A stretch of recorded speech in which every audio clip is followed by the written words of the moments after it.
Nós vamos ler a Palavra de Deus no livro de Provérbios, no capítulo 6, versículo 15 a 19. Deixe a sua Bíblia aberta um momento, no livro de Provérbios, no capítulo 6, versículo 15 a 19.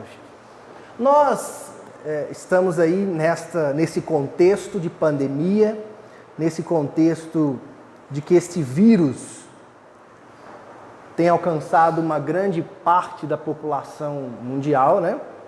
Fui olhar e procurar informações precisas em relação aos números e no dia 13 de março agora olhei no site da Organização Mundial de Saúde e os últimos dados que eles nos ofereceram são de que já foram comunicados ao órgão mundial de saúde 132 mil casos no mundo de contaminação pelo Covid-19, coronavírus.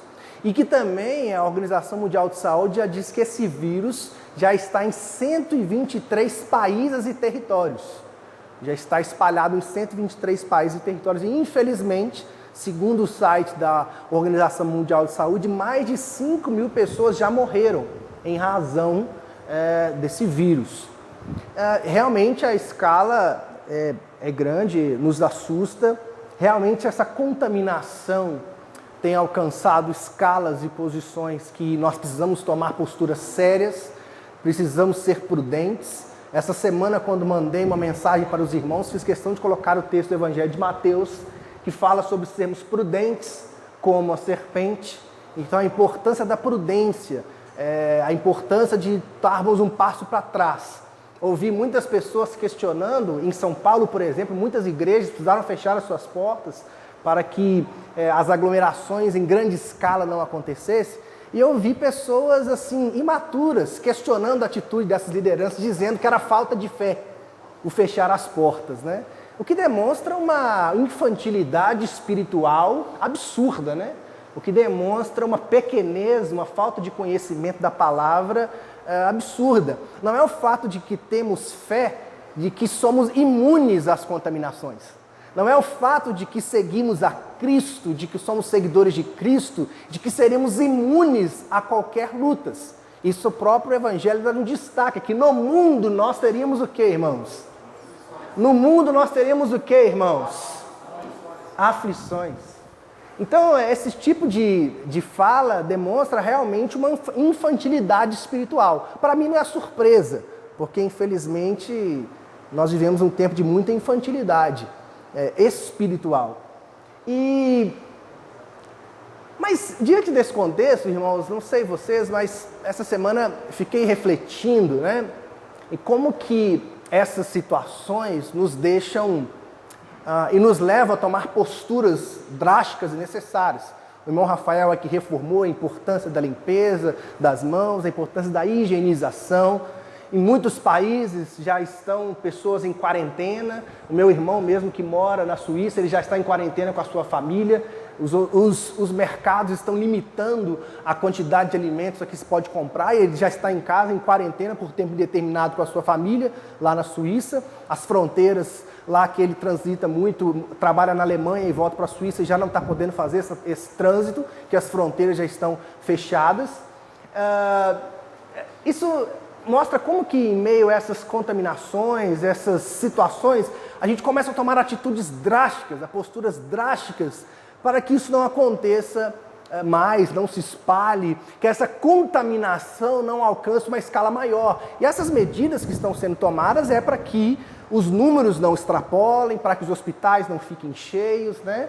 Para que os leitos de UTI não fiquem superlotados. Então as medidas estão sendo feitas por uma prevenção e para que isso não espalhe mais. Mas o que me fez pensar, irmãos, e que é o que eu queria falar com os irmãos nessa noite, que eu queria conversar, dado esse contexto, dado essa realidade a qual estamos enfrentando, é que infelizmente, e presta atenção agora aqui, fica comigo nesse momento, é que infelizmente, quando falamos das contaminações da nossa vida espiritual, a nossa postura não é a mesma.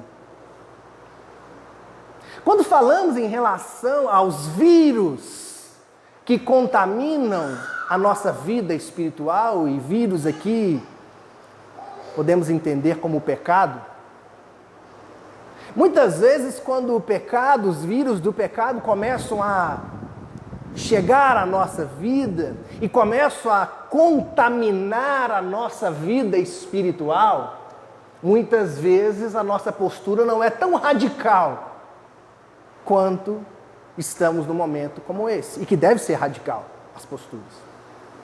Eu queria olhar para a palavra de Deus nessa noite, no livro de Provérbios, e falar com a gente sobre a contaminação espiritual, sobre posturas e pecados que podem contaminar a nossa vida com Deus. Posturas e atitudes que vão contaminar a nossa espiritualidade. E nós estamos percebendo com o coronavírus que o fato é que nem todas as faixas etárias têm um risco de vida, só algumas faixas etárias. Mas da contaminação espiritual, ela é diferente. A contaminação espiritual vem para destruir a todos. Porque a palavra de Deus já nos diz que o inimigo ele vem para quê? Para roubar, matar e destruir. Os vírus que o inimigo lança na nossa vida não são para brincar. Não são apenas para nos deixar adoecido, mas são realmente para destruir a nossa fé. E nesse tempo que estamos vivendo, cabe a reflexão para nós. Porque eu acredito que em tudo, segundo a palavra de Deus, que todas as coisas cooperam para o bem daqueles que amam a Deus. Se essa palavra é verdade, você crê nisso, como é que a gente pode enxergar nesse contexto uma situação que vai cooperar para o nosso bem? E eu quero exercitar essa palavra nessa noite para nós. Mesmo nesse contexto difícil, mesmo nesse contexto de dificuldade, eu quero te convidar a enxergar a palavra de Deus para que esse contexto coopere para o nosso crescimento espiritual. Amém, irmãos? Por isso, que esse contexto coopere para o nosso crescimento espiritual. Por isso que eu fiz questão de nós lermos a palavra de Deus no texto de Provérbios, no capítulo 6. Agora vamos ler a palavra. Depois dessa introdução e dessa contextualização,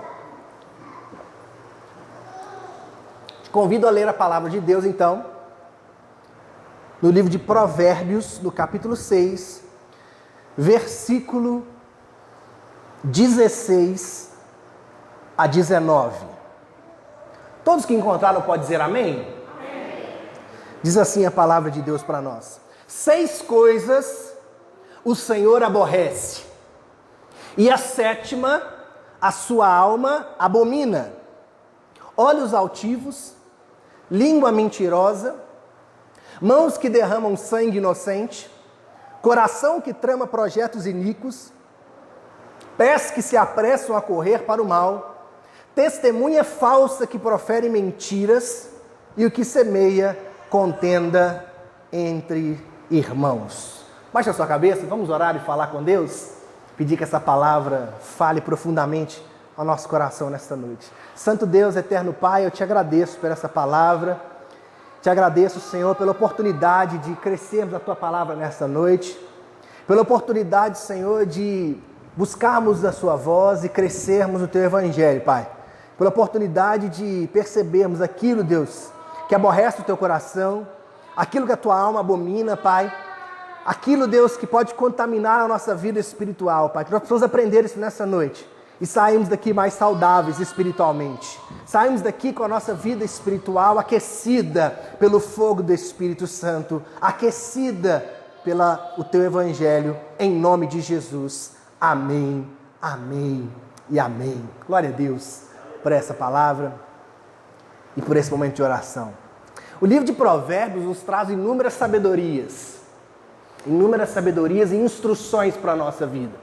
Traz sabedorias de um homem, Salomão, que escreve as suas sabedorias, segundo alguns biblistas, no período auge da sua vida.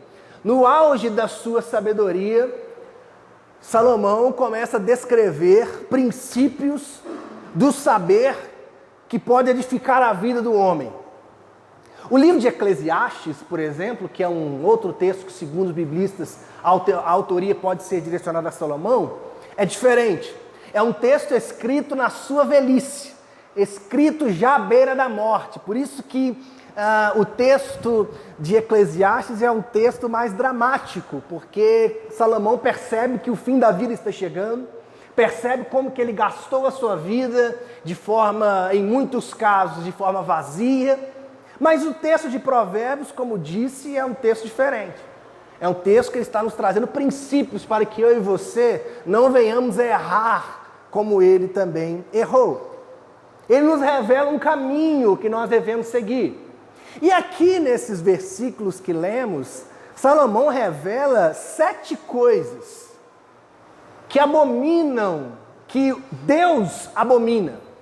Ele revela, segundo o nosso texto, 6 coisas que aborrecem a Deus e uma coisa que a alma de Deus abomina. Ou seja, 7 coisas que para Deus fazem mal à sua alma, que aborrece o nosso Pai.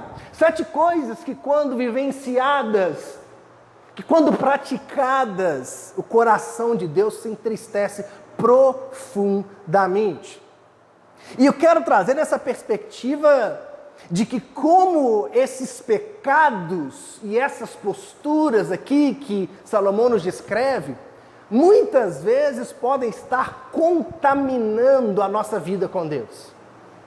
São atitudes que vão contaminando a comunhão da igreja, são atitudes que vão contaminando o nosso caminhar com Deus, são atitudes que vão contaminando o nosso crescimento espiritual.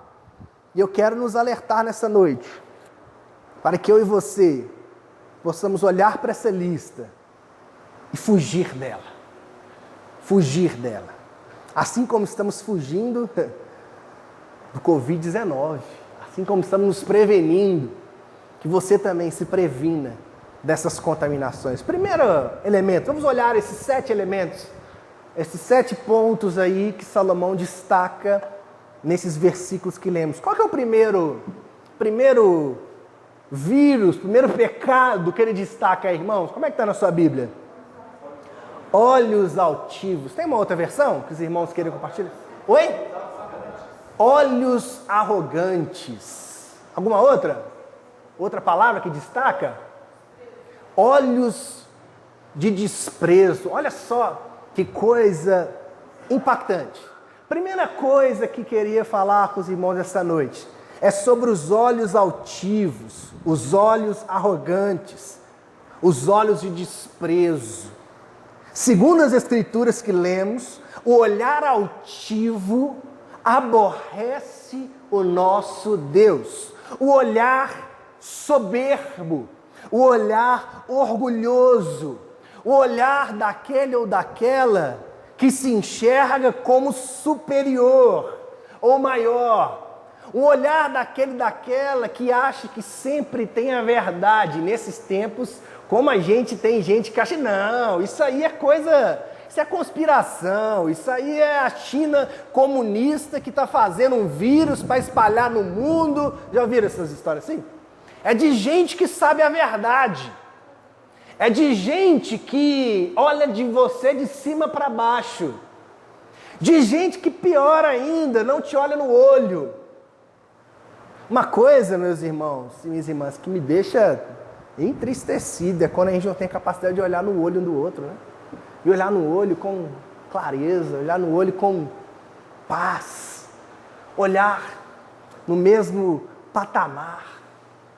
Os olhos altivos, o orgulho, a soberba, é um pecado extremamente perigoso, porque o próprio livro de Provérbios, no capítulo 16, versículo 18, vai nos dizer que a soberba, preste atenção, que a soberba precede a ruína.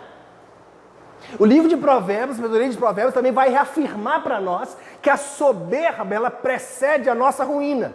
Então, os olhos altivos, além de ser um pecado que aborrece o nosso Deus, é um pecado que nos leva à ruína.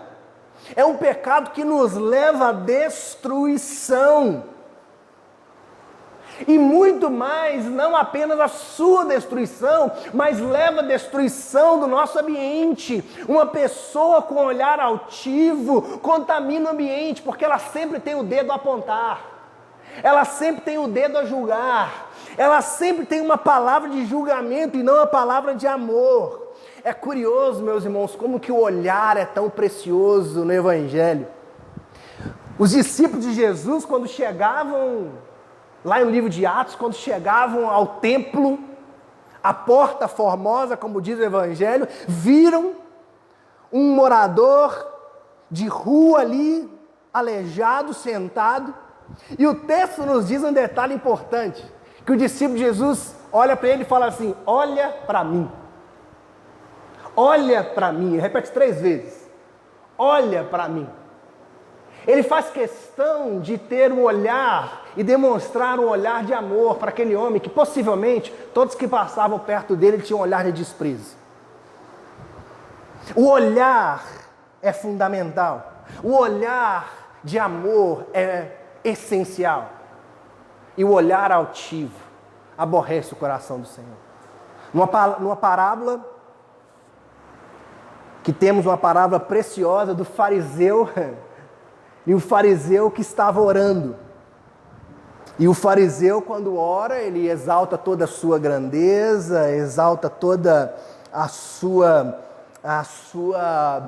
posse, exalta todo o seu status, enquanto o outro que estava orando ajoelhado, dizendo: Senhor, eu não sou digno de levantar a minha face, eu não sou digno de nada.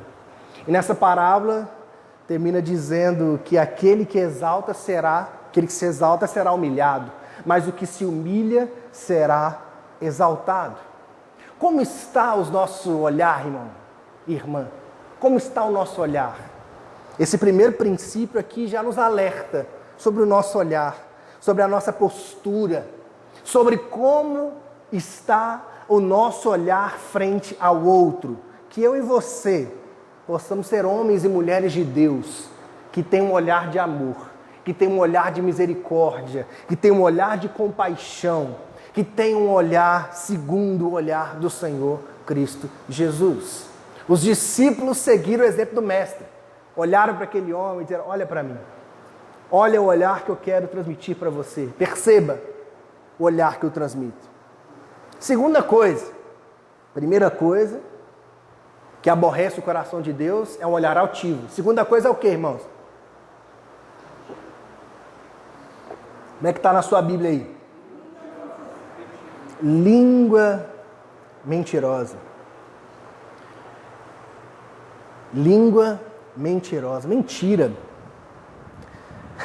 Quando eu li esse texto essa semana, esse texto veio ao meu coração essa semana, eu reli esse texto, eu fiquei pensando assim, né? De que mentira esse texto está falando? De que mentira esse texto está falando? Porque se você falar para mim que você não falou mentira, não fala mentira, eu vou te chamar de mentiroso. Sabe por quê? Porque quando esse feriado eu estava com meus afilhados, né? Estava ensinando dever de casa para eles. E o dever de casa é difícil, desenhar dentro da linha, umas coisas assim complicadíssimas, né? O exercício deles, né? Fazendo aqueles desenhos, colorindo. E eles colorem tudo errado, colorem fora. Aí vira para mim: ô tia GG, tá bonito? O que você fala? O que você fala? Tá lindo, filho. Tá maravilhoso. Mas não tá bonito, né, irmão? Mas você fala assim: nossa, tá lindo, neném. Nossa, assim, melhor desenho do mundo. Quando às vezes você vai comer na casa da pessoa e às vezes a comida não tá assim tão legal do jeito do seu gosto. E aí, por educação, você fala: nossa, tá uma maravilha, uma bênção demais. Mas você não gostou tanto, né? Mas você guarda pra você.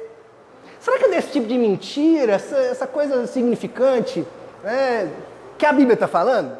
Que isso acontece, né? Se você falar que você não faz isso, eu vou te chamar de mentiroso, irmão. Brincadeira, viu, gente? Mas esse tipo de coisa acontece. Mas de que tipo de mentira o texto está falando? Essa língua mentirosa, né? De que o texto está falando? Eu creio que ele está falando de uma coisa mais intensa. De quando a nossa língua só sabe proferir mentiras. De quando a nossa língua começa a ser dominada pela mentira. de quando a verdade começa a fugir dos nossos lábios.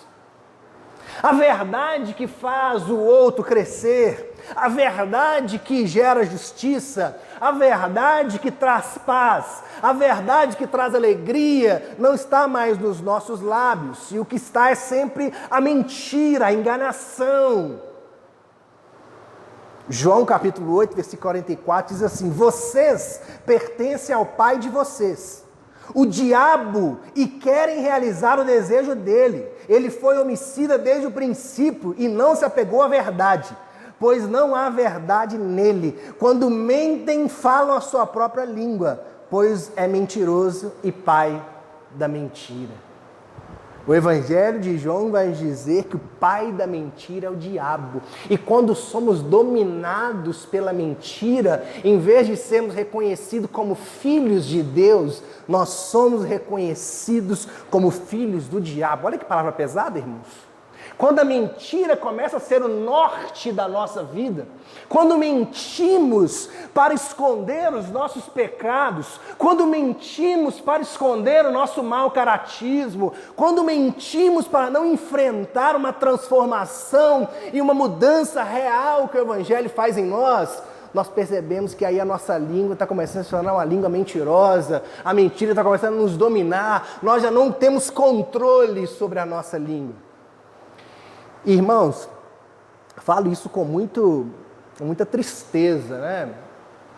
Que muitas vezes, no ambiente do gabinete pastoral, é um ambiente que encontramos muita mentira. O ambiente do gabinete pastoral, o ambiente da conversa ali, singela, da conversa que tratamos de forma extremamente íntima, para que haja tratamento, para que haja transformação. Muitas vezes, quando questionado, a mentira surge, sabe para quê? Para se proteger. Isso é uma tristeza, irmãos. Quando entre no ambiente de comunhão, no ambiente de transparência, no ambiente onde Deus quer tratar o nosso caráter, nós não conseguimos agir com verdade, porque é a verdade que nos liberta, não é assim? Conhecereis a verdade vos libertará. E o oposto é verdadeiro, a mentira nos escraviza. E por isso que falo isso com muita tristeza, e muitas vezes no ambiente de aconselhamento, de partilha, de tratamento, a mentira sempre está para nos proteger. Não, pastor, nunca faria isso. Isso eu não faço. Isso eu nunca faria, isso você pode ter certeza. E quando percebemos, a história vai demonstrando que aquilo era uma mentira. Fica, meus irmãos, o conselho pastoral para a vida da igreja nesta hora. Para que, quando passarmos por tribulações, quando passarmos por momentos difíceis, que iremos precisar de tratamento, o gabinete pastoral, a casa pastoral está aberta, para que seja um espaço de verdade, seja um espaço de transparência, para que o Espírito Santo trabalhe nas nossas famílias, trabalhe no nosso íntimo e trabalhe no nosso profundo. Porque muitas vezes, meus irmãos e minhas irmãs, mentimos porque queremos mostrar aos outros aquilo que não somos. Queremos mostrar e transmitir uma imagem daquilo que não reflete a real essência do nosso ser. Queremos esconder, queremos ocultar. Queremos sempre botar um pano quente. Enquanto que o princípio bíblico é diferente. Confessai os vossos pecados uns aos outros para que haja cura.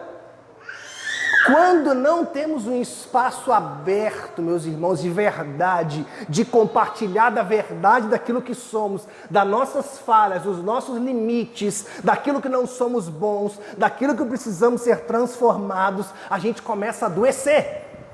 A igreja começa a adoecer. Porque aí mentir sobre as transformações que Deus quer fazer na nossa vida, vida normal. Não, está tudo bem, está tudo certo, está tudo ótimo, está tudo de vento em popa. Qual foi a última vez que você sentou com alguém para falar que não estava tudo bem?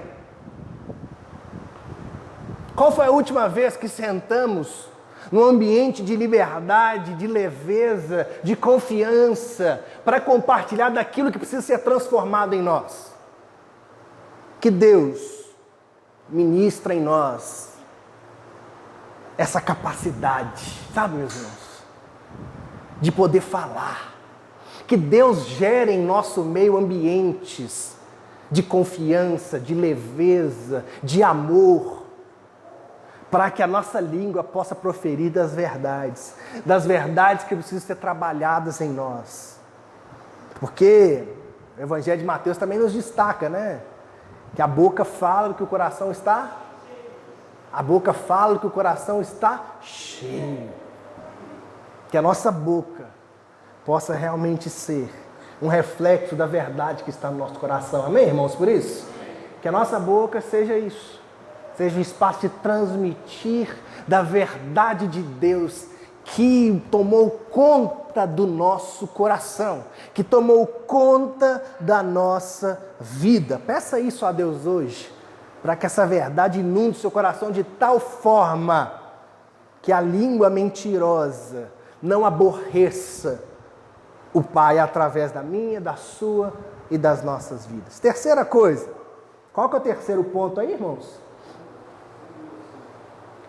Qual que é o terceiro ponto depois da língua mentirosa? Mãos que derramam sangue inocente.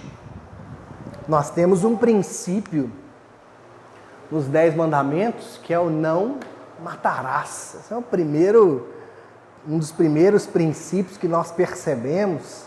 Está lá nos 10 mandamentos, esse princípio para nós, esse princípio fundamental que também foi destacado por Jesus em Mateus 5. Mas o que essa verdade aqui traz para nós, né? Porque o fato é que o assassinato, a morte, matar alguém, é óbvio que é um crime que não agrada ao Senhor Jesus, é algo gravíssimo. Mas de que o texto está falando, né? Vamos ir mais profundo, porque se fôssemos apenas ficar nessa perspectiva do matar alguém, a gente já logo passava a esse ponto de derramar sangue inocente. Mas será que as nossas falas, meus irmãos, também não ferem e derramam sangue? Sim. Né? Será que os nossos pensamentos não sangram o outro? Como é que é, hein? Como é que é na nossa casa, no nosso lar?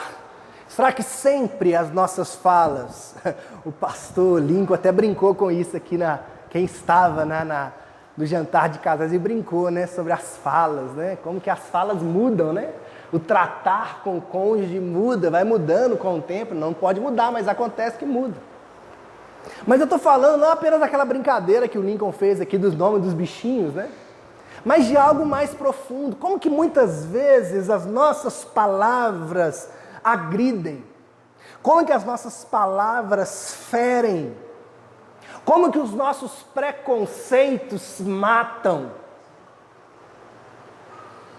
Como que muitas vezes causamos ferimentos, causamos traumas profundos, causamos traumas que marcam a vida de uma pessoa.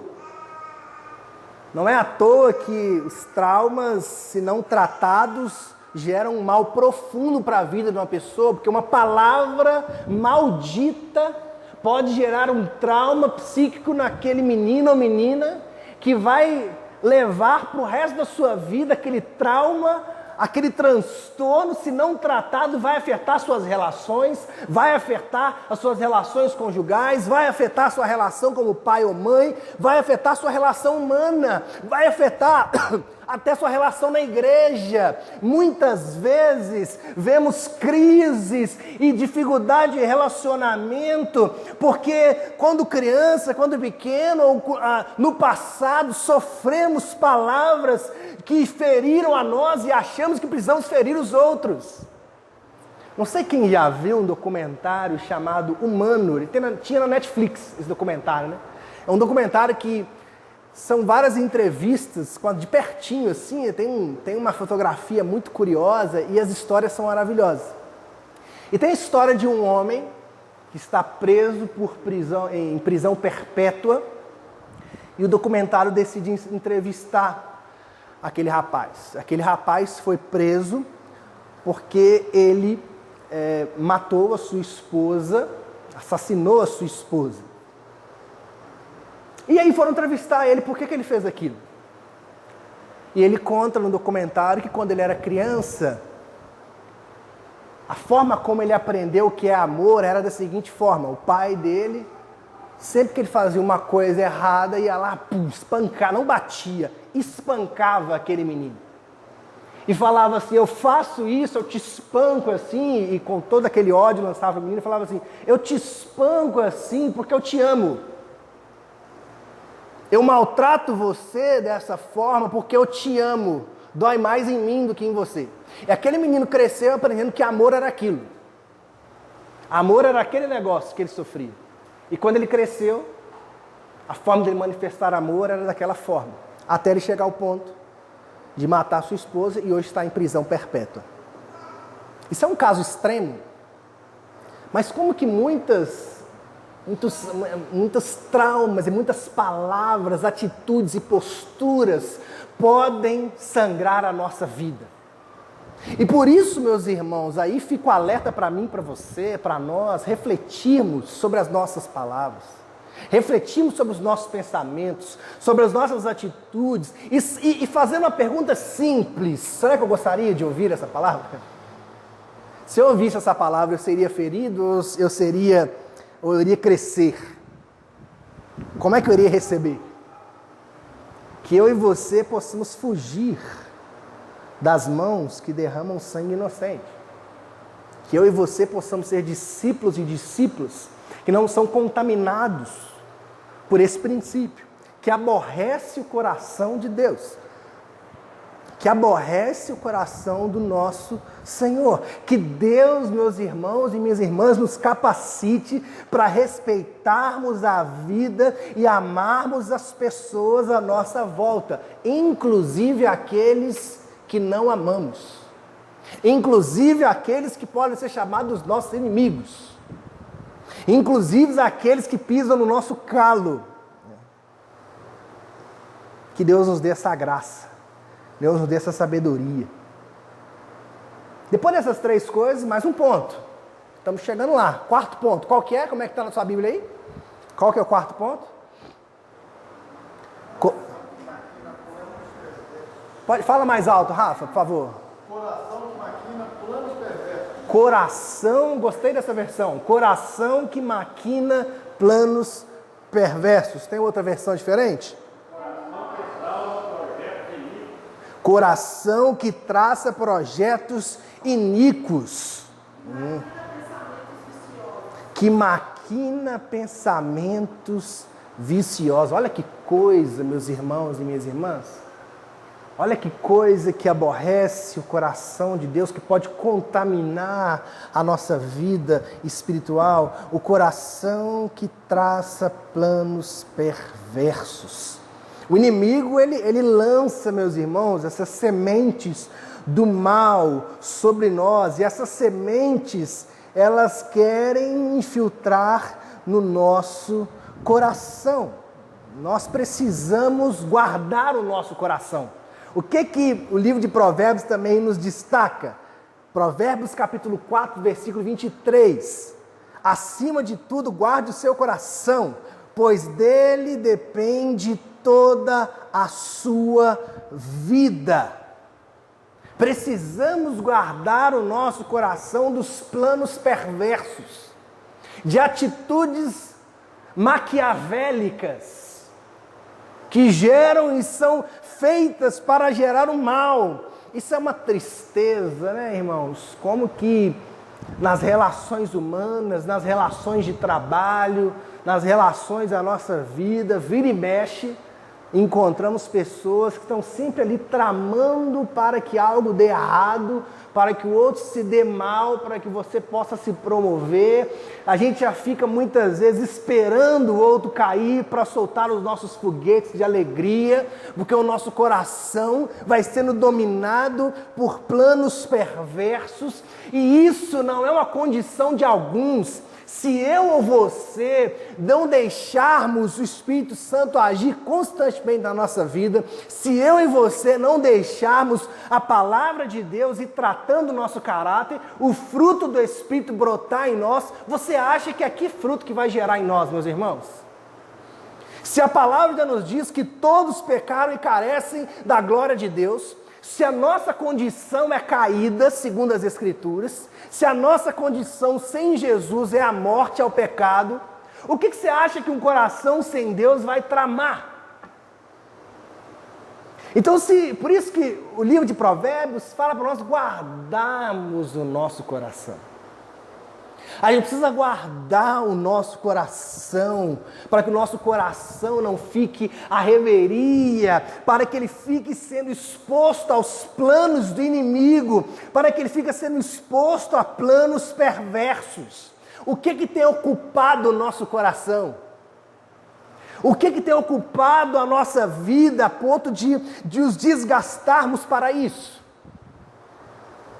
O que ocupa o coração de uma pessoa que no meio de uma crise como essa, eu vi uma notícia esses dias, ontem ou antes de ontem, de um rapaz que quando ouviu falar do coronavírus, foi por um mercado, fez um estoque de, como é que chama? As máscaras, né, de proteção, de álcool em gel, e começou a vender pela internet com um preço absurdo. O que está no coração de um sujeito desse? E aí o site de vendas, de forma muito sábia, bloqueou esse rapaz. O que está no coração de uma pessoa dessa? Mas a palavra de Deus, no livro de Filipenses, no capítulo 4, nos chama a pensar algumas coisas específicas. O que deve ocupar o nosso coração? Tudo que é verdadeiro, tudo que for nobre, tudo que for correto, puro, amável, de boa fama, excelente ou digno de louvor, deve ocupar a nossa mente. O que tem ocupado a nossa mente? Quais são os planos que têm ocupado o nosso coração? Quais os caminhos e quais os projetos que o nosso coração tem se desgastado nele? É um projeto do reino, é um projeto do nosso coração vaidoso? Como que as nossas companhias, isso é muito importante, né? Como que o nosso círculo de convivência tem nos influenciado a boas ou as más companhias? Tem nos influenciado a permanecer no caminho do Senhor ou sempre nos levado a cumprir e realizar planos maus? E isso não sou eu, esse alerta, não é eu apenas que estou dizendo, a palavra de Deus, 1 Coríntios, nos destaca no capítulo 15. Não se enganem, as más conversações corrompem os bons costumes. Quando estamos num círculo, num ambiente, onde o ambiente só nos leva a traçar planos maus, só nos leva a pensar em traições, em mentiras, em destruição, o nosso coração, que é enganoso, vai sendo levado. Por isso a importância, meus irmãos, da caminhada e da comunhão na igreja. Por isso a importância de estar em comunhão na igreja. Estar em comunhão na igreja não é apenas para você vir cantar e ouvir uma pessoa falar. É a importância do ambiente de comunhão, de verdade, onde você vai ter pessoas perto de você que vão direcionar o seu coração para o centro da vontade de Deus. Mas se as nossas companhias são aquelas que nos levam para longe do centro da vontade de Deus, o que nós estamos fazendo com essa gente? Se não estamos ali para evangelizar, se não estamos ali para convidar aquela pessoa para conhecer a Cristo, não estamos ali para espalhar a verdade, pelo que nós estamos fazendo, deixando nosso coração deixar-se levar. E não me venha com a conversa de que você, não, pastor, eu sou resistente, eu aguento. Eu vivo no meio do povo, eu estou tranquilo. Mentira. Mentira. Nosso coração é enganoso. E se deixarmos o nosso coração ser influenciado dessa forma, o nosso coração, a gente que se acha que é bonzinho, de repente, está traçando planos perversos. Isso, meus irmãos, além da palavra, as experiências de vida vão nos mostrando isso, né? Quantas vezes aquela pessoa que você achava que nunca faria algo de mal, de repente, fulano fez isso, isso, isso. Como assim? Era uma pessoa tão boa. Era uma pessoa que eu confiava. Era uma pessoa que eu tinha a maior estima. Mas quando nossos corações, as nossas companhias, são em direção a um coração enganoso, a traçar planos maus, nosso coração vai sendo levado. Infelizmente, isso peço até um motivo de oração para a vida da igreja. Cresce assustadoramente o número de lideranças religiosas com escândalos. Isso é uma coisa que preocupa absurdamente. Nosso irmão Rafael estava no concílio regional, né? Como a gente conversou bastante sobre isso, e meus pastores. Que luta, que tristeza em meio às lideranças religiosas, escândalos de tudo quanto é tipo que você imagina. Porque quando deixamos o coração traçar planos, enganar, a sementinha vai começando, e se você não trata, se você não tem ambiente de verdade, se você não tem amigos verdadeiros para compartilhar dos seus pecados, a soberba precede o que a gente viu lá no começo? A soberba precede a ruína. Então, essa é a quarta coisa. Coração que traça planos perversos. Que Deus nos dê um coração segundo o coração de Deus. Quinta coisa, estamos finalizando essa jornada nessa noite. Qual que é a quinta coisa aí, meu irmão?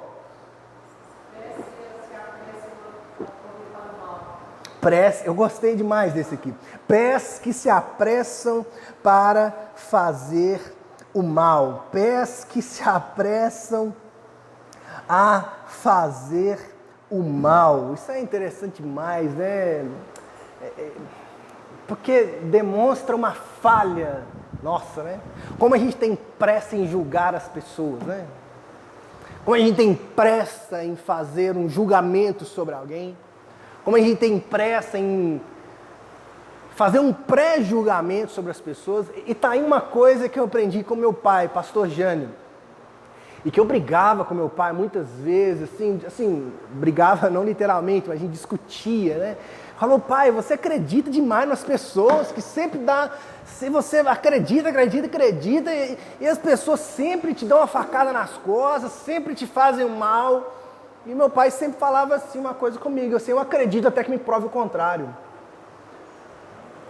E aquilo, eu acho que ficava com raiva que ele falava aquilo, né? Porque não pode. Ele falou, não, eu acredito até que me prove o contrário. E muitas vezes ele se deu mal por esse princípio, mas também se deu bem. E aqui, uma coisa que aborrece o coração de Deus é quando a gente tem pressa para fazer o mal. E aí? O que aborrece o coração de Deus é quando nós temos pressa para fazer o mal. E aí aprendi isso com meu pai e tento carregar isso comigo, mesmo isso sendo um princípio duro, não é fácil de viver. Porque a nossa tendência é sempre o pré-julgamento. A nossa tendência é sempre já chegar com todos os pés atrás. Mas aqui, o princípio, a sabedoria que o Salomão está deixando para nós é que nós precisamos nos apressar ao contrário. Aí que está o negócio. O desafio é mais profundo. Se o se apressar a fazer o mal aborrece ao Senhor, se apressar a fazer o bem é aquilo que agrada ao Senhor. Precisamos nos apressar para fazer o bem.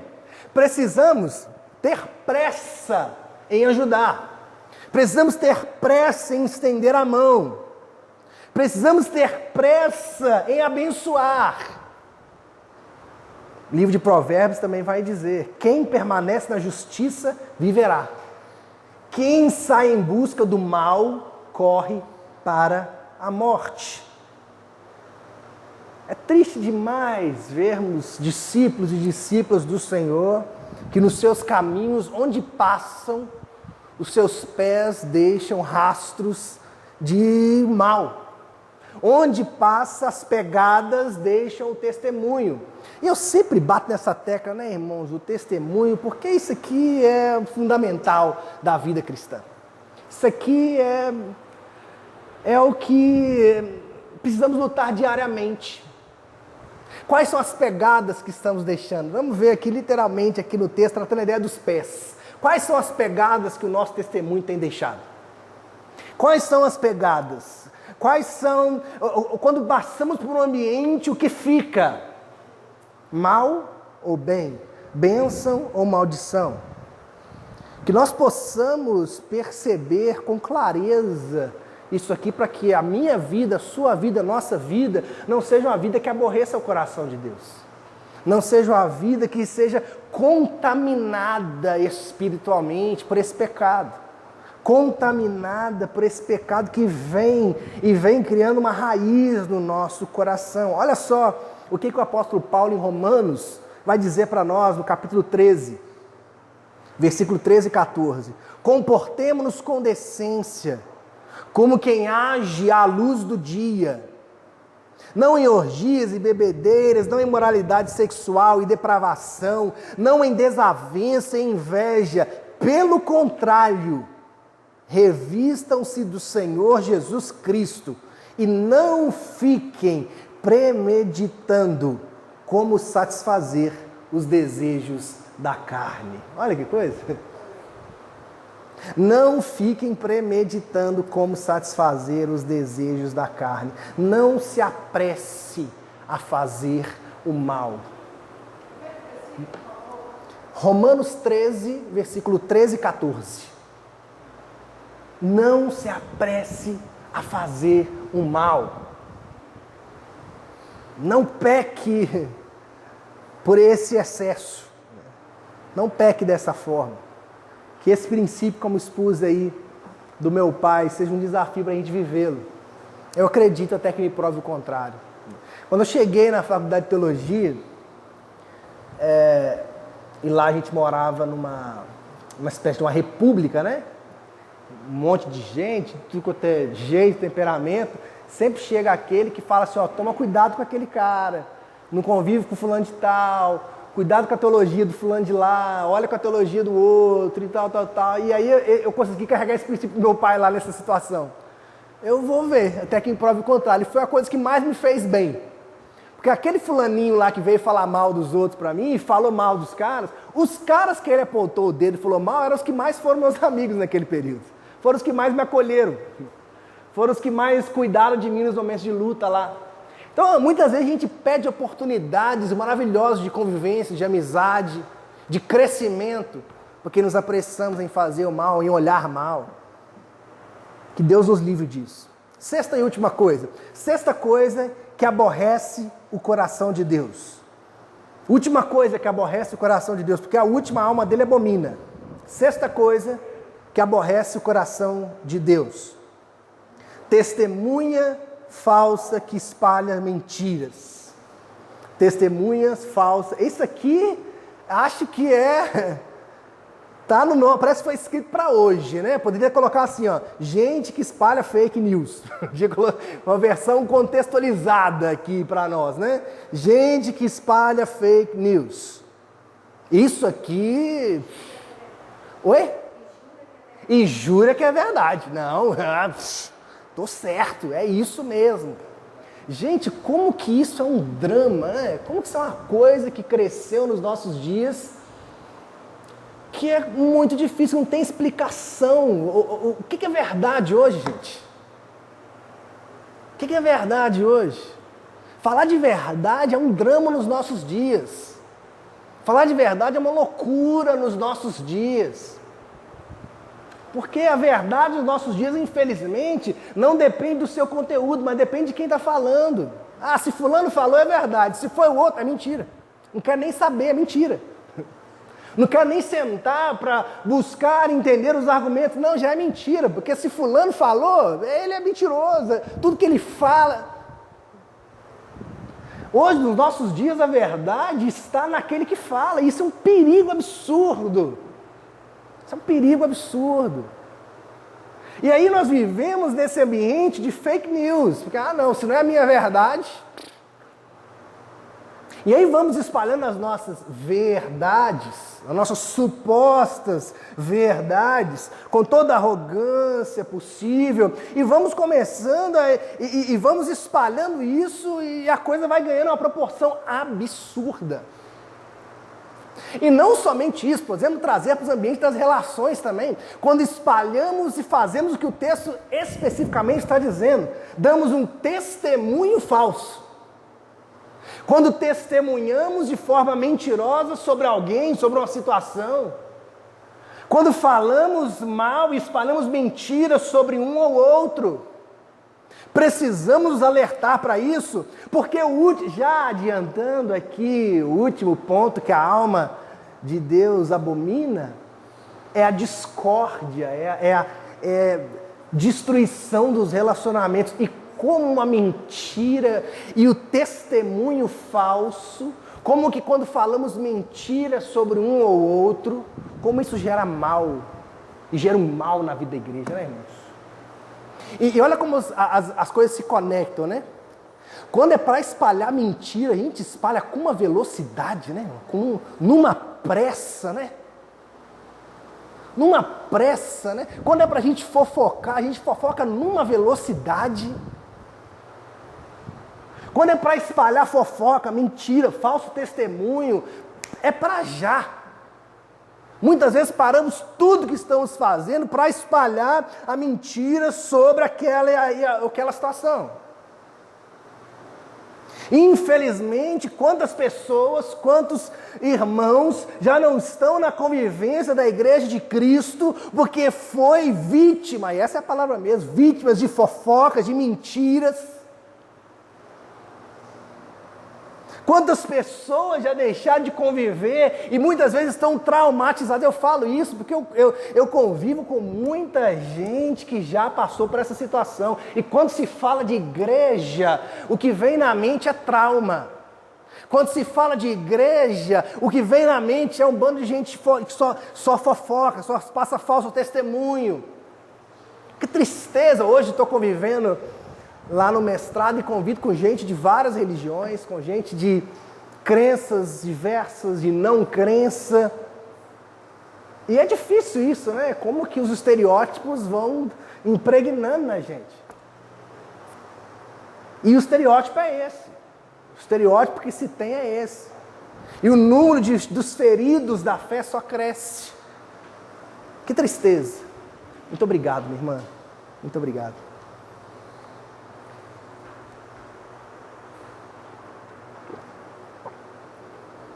Que eu e você possamos ser discípulos e discípulas que cortem esse mal pela raiz, que cortem essa contaminação pela raiz, que a gente se higienize desse mal, vou usar uma palavra aqui para nós, que a gente se higienize desse mal, que o Espírito Santo venha nos proteger desse mal, que a nossa boca tenha pressa para abençoar e não para espalhar mentira, e não para um testemunho falso. Que os nossos olhos sejam olhos de misericórdia, olhos de amor. Que a nossa língua tenha pressa para espalhar a verdade. Que as nossas mãos gerem amor, carinho, abraço, afago. Que o nosso coração planeje aquilo que está no coração de Deus. E a última coisa, para a gente finalizar nessa noite, que a última coisa, segundo Salomão, a sétima coisa, sua alma abomina. Essas 6 primeiras coisas aborrece o Senhor, e a sétima coisa, a alma de Deus abomina. Que é o que, irmãos? Como é que está na sua Bíblia aí? Que semeia contenda, mas aonde? Entre irmãos. Tem outra versão? Tem outra versão diferente aí? Oi? Discórdia entre irmãos. Nossa, é interessante como que o texto faz questão de destacar esse último, né? Ele destaca, a alma de Deus abomina isso aqui. Quando deixamos esse vírus da discórdia entre os irmãos contaminar a nossa vida, a igreja, o corpo de Deus, a alma de Deus abomina. Dos 7 pecados listados aqui, esse Deus abomina. Em outras versões, detesta. A versão mais clara, é detestável aos olhos de Deus. Esse é um pecado que tem a ver com a ideia do relacionamento, das relações. E também está relacionado com a perspectiva da língua. Quantos, meus irmãos, quantos relacionamentos conjugais, quantos ministérios, quantas igrejas já foram destruídas por causa da provocação da discórdia. O discordar é uma coisa, mas a discórdia, ela vai gerando divisão. Discordar é algo saudável, mas a discórdia gera divisão. Quando provocamos divisão um ao outro, tem problema. Tem problema. Por isso que na nossa igreja, esse ano, é o ano da unidade. É o ano da gente refletir sobre unidade. Sobre esse princípio que é fundamental para a sobrevivência da igreja. Sem unidade, a igreja não sobrevive. Sem unidade, meus irmãos, a igreja não existe. Pode ser uma aglomeração de pessoas, pode ser uma reunião de pessoas, mas não é igreja, porque igreja tem a ver com unidade. Todo reino dividido contra si mesmo será arruinado, e toda cidade ou casa dividida contra si mesma não subsistirá. Mateus 12, 25.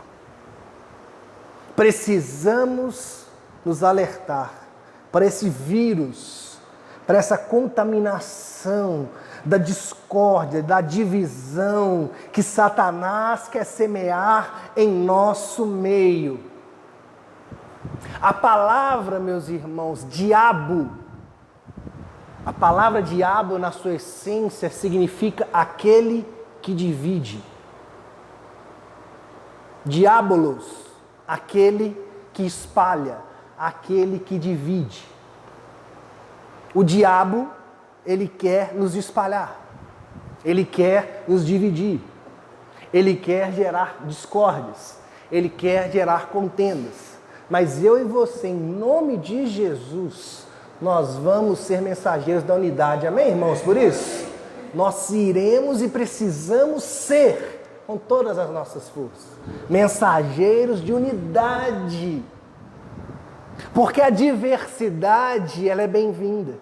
As diferenças são bem-vindas, mas a divisão não é bem-vinda. Que eu e você possamos ser discípulos e discípulas de Jesus, que vivem em unidade e que não manifesta esta contaminação, esse vírus que o coração de Deus abomina, que Ele detesta.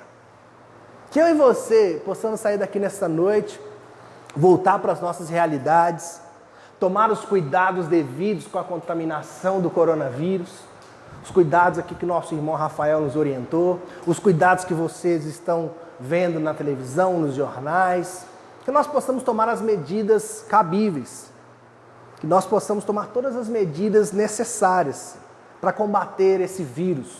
Mas que eu e você também, irmãos, possamos tomar todas as medidas necessárias para combater esses vírus que contaminam a nossa vida espiritual. E que possamos ter uma vida espiritual mais saudável, uma igreja espiritualmente saudável, emocionalmente saudável. Hoje pela manhã a Jéssica deu uma palestra sobre a igreja, uma espiritualidade emocionalmente saudável. Ainda vai ter oportunidade de ela dar essa palestra aqui na igreja, no Café da Família. Mas esse é um desejo, que nós sejamos uma igreja emocionalmente, espiritualmente saudável. Não podemos ser uma igreja que é contaminada por esses vírus. Que eu e você possamos ser uma igreja saudável e que exalta o nome do Senhor Jesus. Amém, irmãos? que sejamos uma igreja que manifesta aquilo que está no centro do coração de Deus, que vive aquilo que agrada o coração de Deus e que não aborrece o coração de Deus, amém, irmãos? Que nós possamos ser uma igreja, um corpo de Cristo, discípulos e discípulas que vivem para agradar o nome de Deus. Vamos orar? Vamos ficar em pé? Vamos falar com Deus?